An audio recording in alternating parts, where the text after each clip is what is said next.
நஹ்மதுஹு வ நுஸல்லி அலா ரசூலிஹில் கரீம். அம்மா பஅத். புகழ் அனைத்தும் உலகத்தை படைத்து பரிபாலிக்கும் ரப்பல் இஸ்ஸத் அல்லாஹ் ஜல்ல சுப்ஹானஹு வ தஆலா ஒருவனுக்கே உரித்தாகுக. இந்த சிறப்பு மிகுந்த ரமலான் இஜ்திமா 2025 தினந்தோறும் ஆற்றல் மிகுந்த பல பேச்சுகளை, செய்திகளை நாம் கேட்டு வருகிறோம். அதில் ஒரு அங்கமாக இஸ்லாமிய நாடுகள் மற்றும் அதன் கலாச்சாரங்கள் என்கின்ற தலைப்பின் கீழ் இன்று நாம் காண இருக்கக்கூடிய, நாம் பார்க்க இருக்கக்கூடிய நாடு ஒரு இந்த உலகத்திற்கே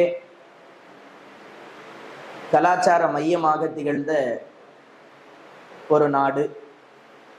கலாச்சாரம் சொன்னா வெறும் வாழ்க்கை முறையை, வாழ்வியலை மட்டும் சொல்லாமல் ஒரு மனிதனுடைய டாப் டு பாட்டம் எப்படி அவன் இருக்க வேண்டும் என்கின்ற அனைத்து தகவல்களையுமே உள்ளடக்கிய ரொம்ப ஒரு தொன்மை வாய்ந்த, பழமை வாய்ந்த ஒரு நாடு இந்த நாடு.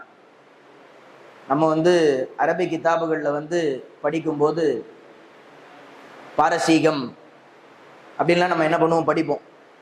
அந்த பெர்சியா, அன்றைய காலத்திலே பெர்சியா என்று அழைக்கப்பட்ட ஈரான் அப்படிங்கிற நாட்டை பற்றி தான் நாம் இன்னைக்கு பார்க்க போகிறோம். ஈரான் அப்படிங்கிறது வெறும் ஒரு சாதாரணமான வார்த்தை, ஒரு ஒரு நாடு அப்படின்னு நம்ம என்ன பண்ணிட முடியாதுன்னா அதை கடந்து போக முடியாது. உலகத்திலேயே 17வது மிகப்பெரிய நாடு ஈரான். கிட்டத்தட்ட 17 லட்சம் கிலோமீட்டர்கள், 17 lakhs கிலோமீட்டர்ஸ் அது என்ன பண்ணுதுன்னா அந்த நாடு மொத்தமா இருக்குது, அதனுடைய சுற்றளவு. அதே சமயத்துல ஒரு நல்ல லொகேஷன் கூட ஈரான். அருமையான சைட் சீயிங்க்கு, பிக்னிக்கு நீங்க ஒரு இடம் நீங்கள் செலக்ட் பண்ணணும்னு சொன்னால் ஈரான் என்பது உங்களுக்கு ரொம்ப அதில் ரொம்ப பிரபலமான ஒரு நாடு. அதிகமான ஆசியாவிலேயே, ஆசிய கண்டத்திலேயே அதிகமான மலைகளுடைய நாடு ஈரான். உலகத்திலேயே 6வது அதிகமான மலைகளுடைய நாடு ஈரான். அவ்வளவு பெரிய நல்ல இடங்களை உடைய, பார்க்கக்கூடிய காட்சிகள் எல்லாம் அழகான காட்சிகளாக இருக்கக்கூடிய ஒரு நல்ல பசுமையான ஒரு நாடு. கிட்டத்தட்ட இந்த நாடு உருவாக்கப்பட்டது, அந்த நாட்டில் மனிதர்கள் வாழக்கூடிய நேரம் அதை நம்ம எப்போ அப்படின்னு பார்த்தோம்னா 678 பிசி. உங்களுக்கு ஏடி இல்லை, பிசி, பிஃபோர் கிறிஸ்ட். 678 பிசியில அந்த காலத்தில் இருந்தே இங்க என்ன பண்றாங்கன்னா மனிதர்கள் வாழ்கிறார்கள். அதனாலதான் அதனுடைய கலாச்சாரங்கள் ரொம்ப பழமை வாய்ந்ததாக, எல்லா வகையிலுமே ஒரு சிறந்த நாடாக அது என்ன பண்ணுதுன்னா இருக்குது. நம்ம இதுக்கு முன்னாடி பார்த்த ஆப்கானிஸ்தானை போல இந்த நாடும் பல முறை போர் தொடுக்கப்பட்டு, பல மன்னர்களால் ஆக்கிரமிப்புக்கு உள்ளாக்கப்பட்டு, இறுதியாக இது இஸ்லாமிக் கண்ட்ரியாக அது மாறி என்ன பண்ணுதுன்னா இருக்குது. கிட்டத்தட்ட இதனுடைய கான்ஸ்டிடியூஷன் உருவாக்கப்பட்டது 1979 தான். 1979 வரையில தொடர்ந்து அவர்களுக்கு ஏதாவது ஒரு வகையில சிரமங்களும் கஷ்டங்களும் அவர்களுக்கு இருந்து கொண்டே தான் இருந்தது. கான்ஸ்டிடியூஷன் அப்படிங்கிறது உருவாக்கப்பட்டது 1979. அதே போல இந்த ஊரினுடைய கேபிட்டல் தெஹ்ரான் அப்படிங்கிற ஒரு ஊர் இந்த ஊரினுடைய கேபிட்டல். எந்த அளவுக்கு அந்த ஊரை பத்தி சொல்லப்படுதுன்னு சொன்னா, இது மாடர்ன் சிவிலைசேஷனினுடைய ரொம்ப முக்கியத்துவம் வாய்ந்த ஒரு சிட்டின்னு சொல்லப்படுது. ஈரான்ல இருக்கக்கூடிய ஒரு ஊர் மாடர்ன் சிவிலைசேஷன், இன்னைக்கு இருக்கக்கூடிய கலாச்சாரம் இருக்கு இல்லையா, அதுக்கு ரொம்ப முக்கியத்துவம் வாய்ந்த ஒரு சிட்டி அப்படின்ட்டு அந்த தெஹ்ரான் அப்படிங்கிறது அழைக்கப்படுது. ஈரானுக்கு அப்படின்னு சொல்லி தனிப்பட்ட முறையில இவங்களுக்குன்னு சில சிறப்பு இருக்கு, இந்த நாட்டுக்குன்னு சில சிறப்புகள் இருக்கு. அதுல ரொம்ப முக்கியத்துவம் வாய்ந்த ஒரு 2-3 செய்தியை மட்டும் நான் சொல்றேன். ஆர்கிடெக்சர்ல இவர்களை அடித்து கொள்ள இந்த உலகத்தில் ஆள் இல்லை. அவ்வளவு அழகான கட்டட வடிவமைப்புகளை அவ்வளவு அழகா கொடுப்பாங்க. அங்கே கட்டப்பட்டிருக்கக்கூடிய பள்ளிகளும் அங்கே இருக்கக்கூடிய மற்ற கோட்டைகளும் இவைகள் எல்லாம் வந்து ரொம்ப ஆச்சரியத்துக்குரிய கட்டடங்களாக எந்த அளவுக்கு சொல்லப்படுதுன்னு சொன்னா, உலகத்திலேயே வந்து யுனெஸ்கோவால் 7வது இடம். இந்த அவங்க வந்து எந்தெந்த கட்டடங்கள் வந்து தொன்மை வாய்ந்தது பழமை வாய்ந்ததுன்னு பார்த்து அதுல செலக்ட் செய்யப்பட்ட 7th கண்ட்ரியா யுனெஸ்கோவினால் அறிவிக்கப்பட்ட கண்ட்ரி ஈரான்.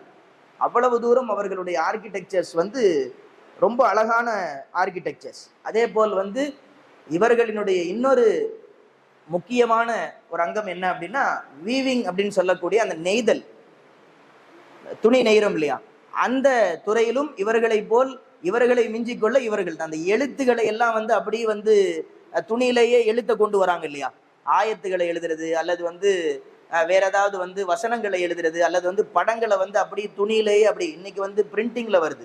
நாம சொல்றது வந்து வீவிங். அதை நெய்யும் போதே வந்து அதை வந்து அப்படியே வச்சு செய்யறது இருக்கு இல்லையா, அதுல வந்து ஈரான் அப்படின்ற கண்ட்ரி வந்து ரொம்ப முக்கியத்துவம் வாய்ந்தது. அதே போல் லிட்ரேச்சர்ல இவர்களை மிஞ்சிக்கொள்ள ஆள் இல்லை. அழகான கவிதைகள் எழுதக்கூடியவர்கள் இந்த நாட்டிலே அதிகமாக உண்டு. அவ்வளவு அழகழகான கவிதைகளை இவர்கள் எழுதுவார்களாம். ரொம்ப 650 690 ஏடியிலிருந்து பிசியிலிருந்து இவர்கள் வந்து அந்த லிட்ரேச்சர்ல வந்து கவனம் செலுத்தி ரொம்ப ஆக்கப்பூர்வமான பல புரட்சிகரமான கவிதைகளை பல புரட்சிகரமான எழுத்துக்களை எழுதக்கூடியவர்கள். இன்று வரையிலும் அப்படியே அது தொடர்ந்து வருது. இவங்களுடைய நாட்டில் வந்து நியூஸ் பேப்பர்ஸ் இன்னை வரைக்கும் பெர்ஷியன் மொழியில தான் என்ன பண்றாங்கன்னா வெளியிடுறாங்க. அவங்களுடைய நாட்டினுடைய மொழி வந்து பெர்ஷியன்.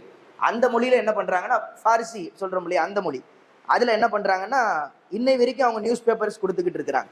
அதே போல் இந்த நாட்டுக்கு இன்னொரு மிக முக்கியமான ஒரு சிறப்பு இருக்கிறது. அதிகமாக மியூசியம்களை கொண்ட நாடு இந்த நாடு. மியூசியம்ஸ் இருக்குன்னு சொன்னாலே அவர்கள் ரொம்ப பழமவாதிகள் அர்த்தம்.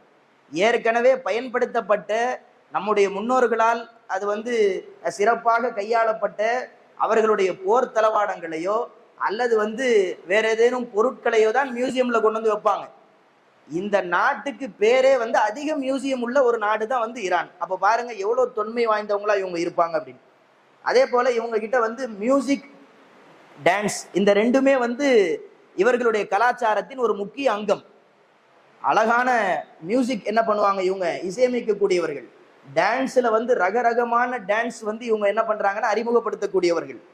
அதே போல க்ளோத்திங், ட்ரெஸ்ல பாருங்க அவ்வளவு அழகான ஆடைகளை இவர்கள் அணியக்கூடியவர்கள். இஸ்லாமிய ஆடைகள்னு நம்ம எதையெல்லாம் இன்னைக்கு நம்ம பார்க்கிறோமோ, நாம இன்னைக்கு போட்டிருக்கிறோம் இல்லையா, இப்படிப்பட்ட ஆடைகள் சில நாடுகள்ல வந்து மொத்தமா பெருசா போடுவாங்க, தலையிலிருந்து கீழே வரைக்கும் ஃபுல்லா மறைச்சிக்கிடுவாங்க, இப்படிலாம் இருக்குல்ல. எல்லா ஆடைகளும் பெரும்பாலும் ஈரான் நாட்டிலிருந்து உருவாக்கப்பட்டது, அந்த தேசத்திலிருந்து கொண்டு வரப்பட்டது. ஒரு ஆச்சரியமான செய்தி என்ன தெரியுமா, இந்தியாவுக்கு முகல்ஸ்ன்னு வந்தாங்கல்ல, முகல்ஸ்ன்னு நம்ம படிக்கிறோம் இல்லையா, முகல்ஸ் அப்படின்றவங்க உருவானது வந்து ஈரான்ல. அவர்களினுடைய ஆரிஜின் வந்து ஈரான். அங்கேருந்து தான் அப்படி என்ன பண்ணியிருக்காங்கன்னா அவங்க வந்து ஆப்கானிஸ்தான், இந்த பாகிஸ்தான் அந்த வழியாக இந்தியாவை வந்தடைந்திருக்கிறார். ரொம்ப முக்கியமான செய்தி, ஈரான் அப்படின்றது வந்து ரொம்ப முக்கியமான ஒரு ஃபுட் கல்ச்சர் உடைய ஒரு நாடு. நீங்க வந்து இன்னைக்கு நாம சாப்பிடக்கூடிய எந்த உணவுகளை நீங்கள் எடுத்துக்கொண்டாலும் அந்த உணவு வந்து ஏதோ ஒரு வகையில வந்து உங்களுக்கு வந்து ஈரான் நாட்டினுடைய அந்த டச் வந்து அதுல இருக்கும். நம்ம இன்னைக்கு வந்து ஒரு சாதாரணமா எடுத்து டீ குடிக்கிறோம். டீல ஃபேமஸான டீ என்ன தெரியுமா, ஈரானி டீ தான் ஃபேமஸ். ஈரானியன் சாய் அப்படின்னு அழைக்கப்படக்கூடிய அந்த டீ தான் ரொம்ப ஃபேமஸ். ஒரு ரொம்ப முக்கியமான தகவல் என்னன்னா, இவங்க நாட்டினுடைய ஈரான் நாட்டினுடைய நேஷனல் ட்ரிங்க் வந்து டீ. நேஷனல் ட்ரிங்கே வந்து டீ. அந்த டீனா வந்து நம்ம குடிக்கக்கூடிய பால் கூட வந்து கொஞ்சம் வேற ஏதாவது அப்படி இல்லை. இவங்க வந்து வெறும் டிகாஷன், அந்த நம்ம இதுன்னு சொல்லுவோம் இல்லையா, சுலைமானியா அதுன்னு சொல்லுவோம். அந்த டீ வந்து இவர்களினுடைய ரொம்ப ஃபேமஸான ஒரு ட்ரிங்க், நாட்டினுடைய நேஷனல் ட்ரிங்க். அதே போல இன்னைக்கு நீங்க எங்கெல்லாம் கபாப்னு சாப்பிடுறீங்களோ அவை அத்தனையுமே ஈரானில் இருந்து தயாரிக்கப்பட்டது. ஈரான் தேசம் தான் உங்களுக்கு வந்து அது மசாலான்னு நீங்க எதையெல்லாம் நீங்க டச் பண்றீங்களோ அவை அனைத்துமே வந்து முழுக்க முழுக்க வந்து ஈரானிலிருந்து உருவாக்கப்பட்டது, ஈரானிலிருந்து கிடைக்கப்பட்டது. எல்லா மசாலாஸுமே நீங்க வந்து மற்ற உலக நாடுகளை பத்தி பேசும்போது அவிச்சி அல்லது பாயில் பண்ணி, ஸ்டீம் ஆர் பாயில், இந்த ரெண்டு தான் வந்து மற்ற நாடுகளுக்கு தெரியுமா. அவங்களுடைய கல்ச்சரே வந்து ஒன்று அவிச்சு சாப்பிடணும், இல்லைன்னா பாயில் பண்ணி பிச்சு போட்டு சாப்பிட்றணும். இதுதான் வந்து அவங்க எல்லாமே, கறியா இருக்கட்டும் அல்லது வந்து வெஜிடபிள்ஸா இருக்கட்டும், எதுவா. ஈரான் தேசத்துல தான் வந்து அந்த தந்தூர்னு அழைக்கப்படக்கூடிய, நீங்க வந்து நெருப்புல வாட்டி சாப்பிடக்கூடியது இருக்கு இல்லையா, இந்த கல்ச்சர் இந்த நாட்டில் இருந்து தான் வந்துச்சுன்னு சொல்றாங்க. இப்போ பாருங்க, உணவுல கூட வந்து இருக்கிற தகவலை நான் சொல்றேன். உணவுல கூட வந்து அவ்வளவு ஆழமாக எப்படியெல்லாம் வந்து வித்தியாசமான முறையில வந்து நம்ம சாப்பிட முடியும் அப்படிங்கிற அந்த கல்ச்சருடைய ரொம்ப பாரம்பரியம் மிக்க நாடு. ஆனா வந்து இதுல ஒரே ஒரு கடைசியா அந்த செய்தியை சொல்றேன். இதுல ஒரே ஒரு டிராபேக் என்ன அப்படின்னு சொன்னா, இந்த நாட்டுல வந்து 90% ஷியா முஸ்லிம்கள் இருக்கிறாங்க, 10% தான் வந்து அஹ்லு சுன்னத்துல் ஜமாத் கட்டுப்பட்ட முஸ்லிம்கள் இருக்கக்கூடிய நாடாக இருக்கிறது. ஆனால் அல்லாஹு ஜல்ல சுப்ஹானஹு தஆலா இதை போன்ற மற்ற நாடுகளை பற்றிய நல்ல தகவல்களை அறியக்கூடிய நல்ல வாய்ப்பினை, உலகத்தை சுற்றி நம்மை சுற்றி இருக்கக்கூடிய பல கலாச்சாரங்களை தெரிந்து கொள்ளக்கூடிய நல்ல நசீபு எனக்கும் உங்களுக்கும் அல்லாஹ் தந்தருள் புரிவானாக. வாஹிரு தாவானா அல்ஹம்துலில்லாஹி ரப்பில் ஆலமீன்.